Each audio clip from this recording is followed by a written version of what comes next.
स्वागत है आपका हमारे YouTube चैनल ईयरबुक में, जहां बड़ी बड़ी किताबों के गहरे विचार बन जाते हैं आसान कहानियां। हम यहां उन बेहतरीन लेकिन लंबी और समय लेने वाली किताबों को, जिन्हें पढ़ना हर कोई चाहता है पर समय नहीं मिलता, हम उन्हें बदल देते हैं छोटे, दिलचस्प और आसानी से समझ आने वाले ऑडियो बुक्स में। हर हफ्ते हम लाते हैं दुनिया की सबसे शानदार किताबों के सार, सरल शब्दों में खूबसूरती से सुनाए गए और जिंदगी में सच में काम आने वाले।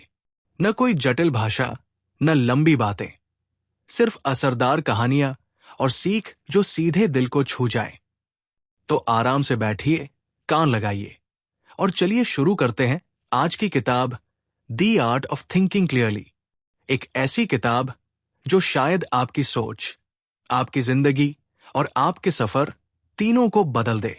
रोल्फ डोबली की ये किताब किसी स्कूल की किताब जैसी नहीं है, बल्कि ऐसे लगती है जैसे कोई समझदार दोस्त आपको चाय पर बैठाकर जिंदगी के सबसे बड़े धोखों के बारे में धीरे धीरे समझा रहा हो।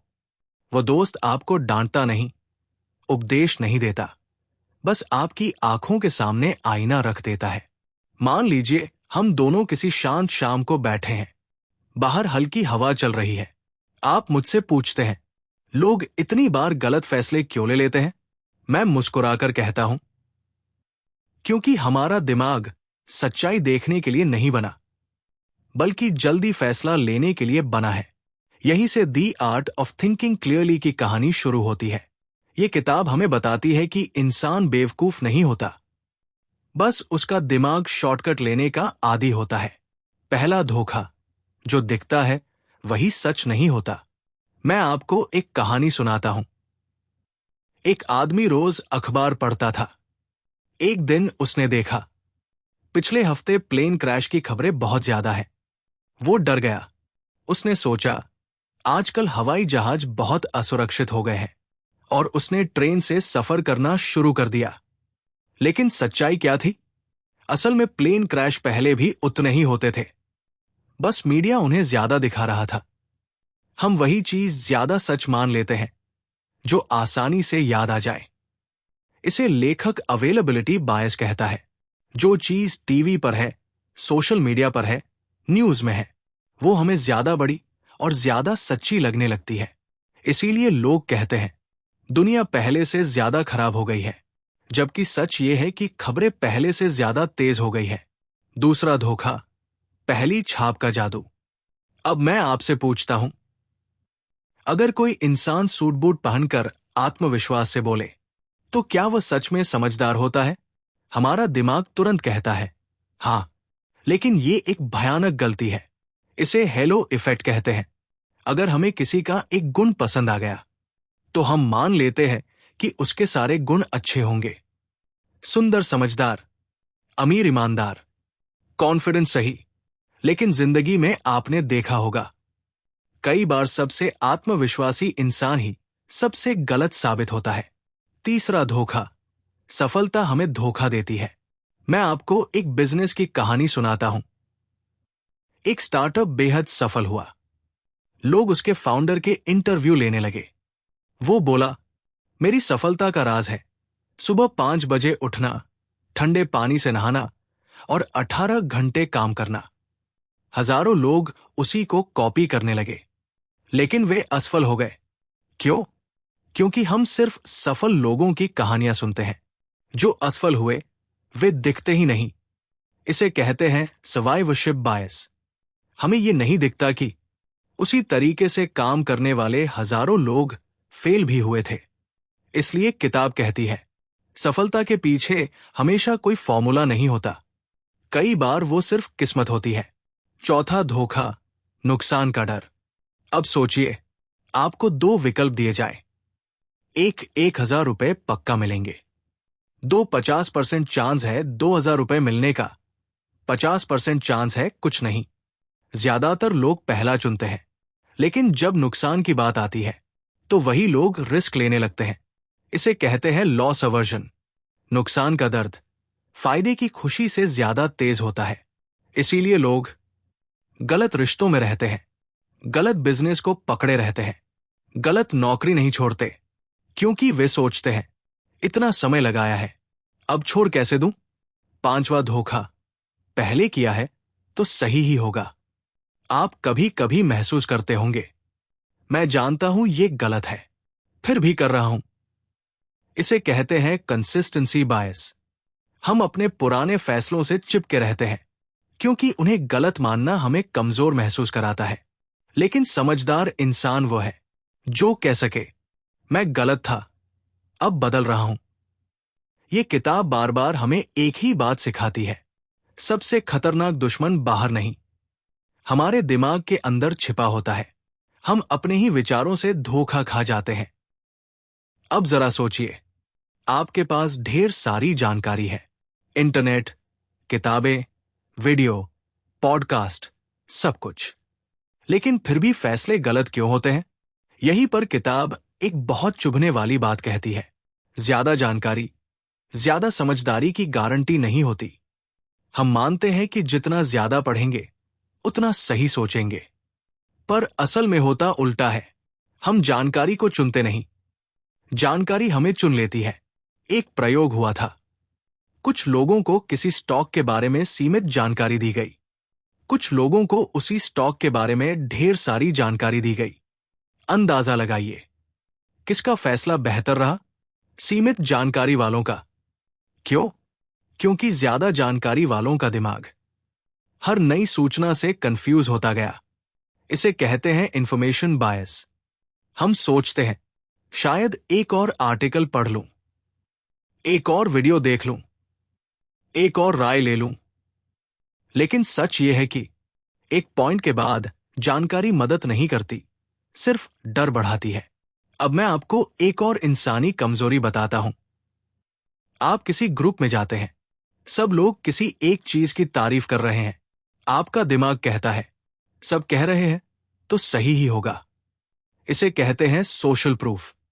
हम अकेले सोचने से डरते हैं, भीड़ में गलती करना सुरक्षित लगता है। इसीलिए लोग गलत ट्रेंड्स को फॉलो करते हैं, गलत इन्वेस्टमेंट करते हैं, गलत लोगों को सही मान लेते हैं, क्योंकि सब कर रहे हैं। लेकिन किताब कहती है, भीड़ अक्सर गलत होती है। सच में आगे निकलने वाले लोग अकेले सोचने का साहस रखते हैं। अब जरा एक्सपर्ट्स की बात करते हैं। हम मानते हैं, ये तो एक्सपर्ट है, इसे सब पता होगा। लेकिन लेखक एक झटका देता है। वो कहता है, एक्सपर्ट भी अक्सर गलत होते हैं, खासतौर पर उन क्षेत्रों में जहां भविष्य अनिश्चित हो, जैसे शेयर मार्केट, राजनीति, इकोनॉमी, फैशन, ट्रेंड्स। एक्सपर्ट्स आत्मविश्वास से बोलते हैं, पर आत्मविश्वास सच्चाई। हम उनकी बात इसलिए मान लेते हैं क्योंकि वे साफ और पक्के शब्दों में बोलते हैं।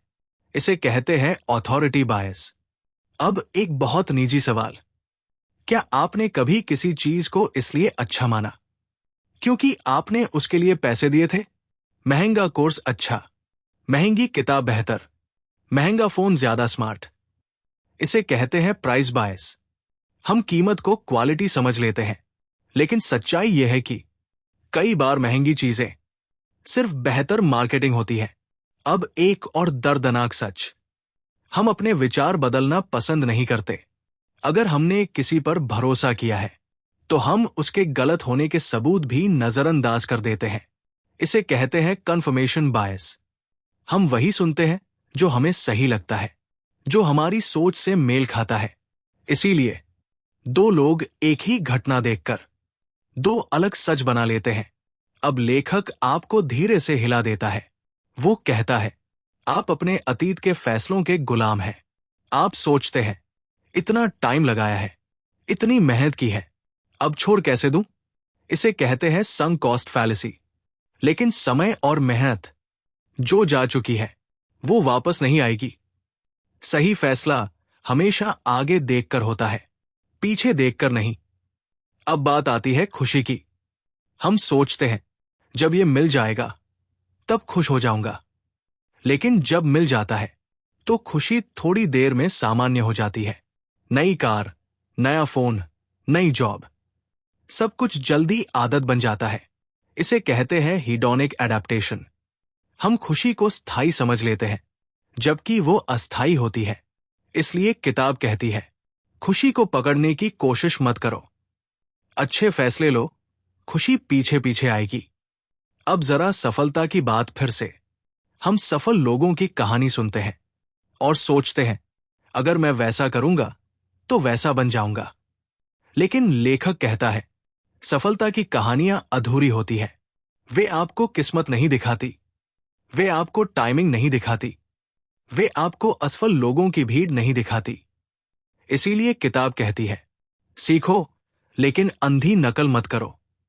अब एक बहुत गहरी बात, हम भविष्य को कंट्रोल करने का भ्रम पाल लेते हैं। हमें लगता है, मैं सब प्लान कर लूंगा। लेकिन जिंदगी प्लान से नहीं चलती। इसे कहते हैं इल्यूजन ऑफ कंट्रोल।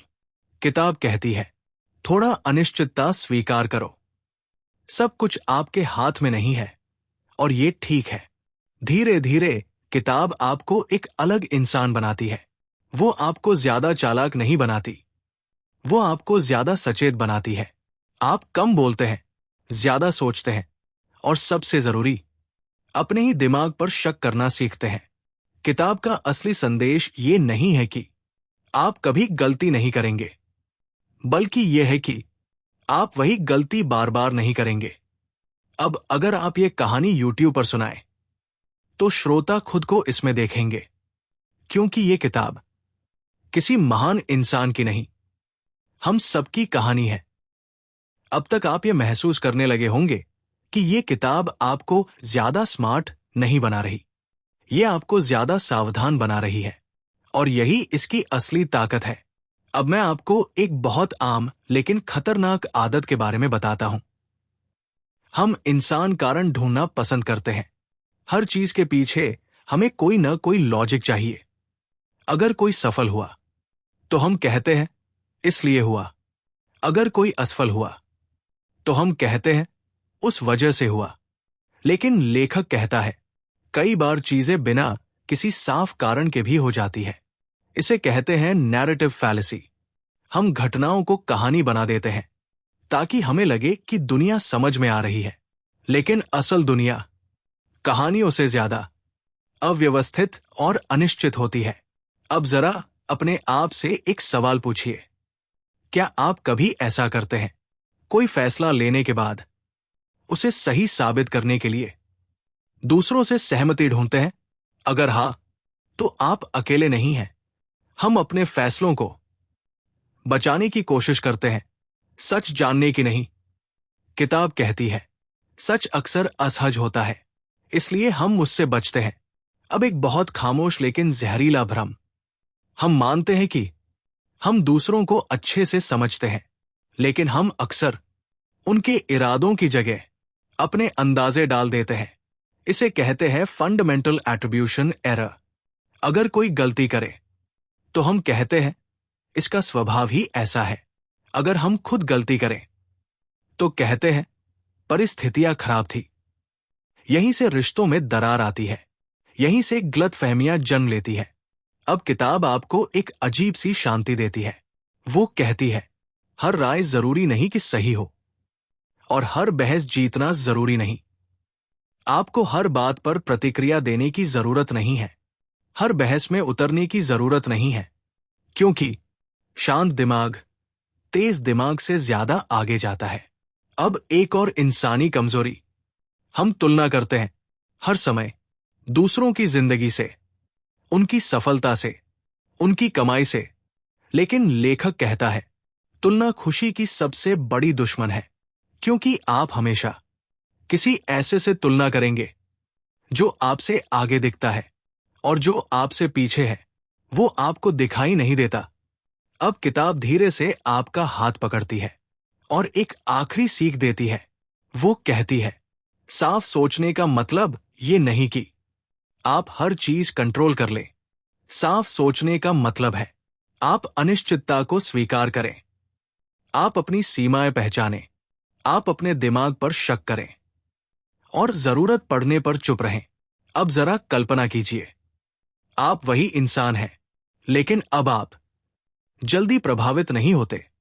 कोई बड़ा दावा करे तो आप रुकते हैं, कोई भीड़ भागे तो आप सोचते हैं, कोई डर दिखाए तो आप सवाल पूछते हैं। यही है the art of thinking clearly का असली असर। किताब का अंत किसी जोरदार लाइन से नहीं होता। वो आपको कोई मंत्र नहीं देती। वो आपको कोई जादुई फॉर्मूला नहीं देती। वो बस आपको थोड़ा कम बेवकूफ बनने का मौका देती है। और सच कहें, इस दुनिया में ये भी बहुत बड़ी उपलब्धि है। अब अगर आप इसे YouTube पर सुनाएंगे तो लोग इसे सिर्फ सुनेंगे नहीं, वे खुद को पहचानेंगे। क्योंकि ये किताब किसी लेखक की नहीं, हर उस इंसान की है जो सही फैसले लेना चाहता है, लेकिन इंसान भी बना रहना चाहता है। आपका दिल से धन्यवाद इस पूरी ऑडियो बुक को सुनने के लिए। अगर इस किताब ने आपके भीतर कुछ बदला है तो यही इसकी असली सफलता है। अगले वीडियो में फिर मिलेंगे, एक नई किताब, एक नई यात्रा के साथ। तब तक इस वीडियो को लाइक करें, अपने दोस्तों और परिवार के साथ शेयर करें और इस चैनल को सब्सक्राइब करना न भूलें। आपका साथ मेरे लिए अनमोल है। धन्यवाद।